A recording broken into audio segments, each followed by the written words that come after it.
होतं बघा, तुम्हाला माहित पाहिजे, आता शाळेत सुद्धा नीट शिकवत नाही पा, सरकारचं पास करते त्यामुळे कोण घटवून घेत नाही, कोण सांगत नाही, काय नाही.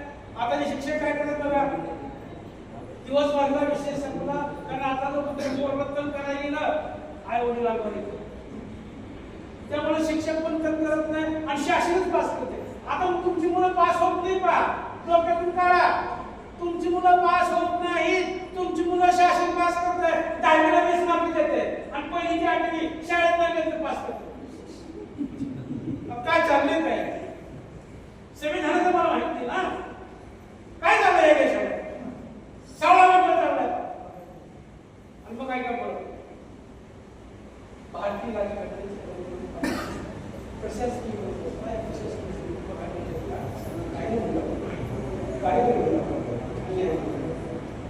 कायदे कोण करतो माहिती का तुम्हाला?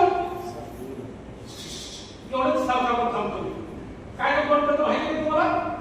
एक लक्षात ठेवा, देशाचा कायदा तुम्ही निवडून दिलेलं तो खासदार असतो, त्याची तिथं संसद बनते. देशाचा कायदा संसद काय करते, तुम्ही निवडून दिले खासदार तयार करतात आणि राज्याचा कायदा तुम्ही निवडून दिले आमदार हे तयार करतात. हे कायदा मंडळ झालं. आता काय कायदा मंडळ आहे, कायदा कोणी केला? कायदा मंडळानं तयार केला, त्याचे निवडून दिले आमदारांनी लागू केला आणि राबवतो कोण बघा? राबवतं देशाचा राष्ट्रपती, पंतप्रधान, त्याचं मंत्रिमंडळ. हे काय करतात? राज्याचं राज्यपाल, मुख्यमंत्री आणि त्याचं मंत्रिमंडळ. आता बघा कायदा केलाय कोणी?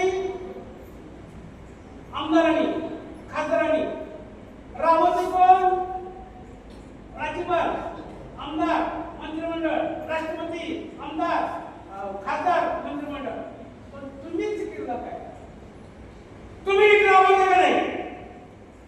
बघायचा अधिकार टाकतो सुप्रीम कोर्टात दिला.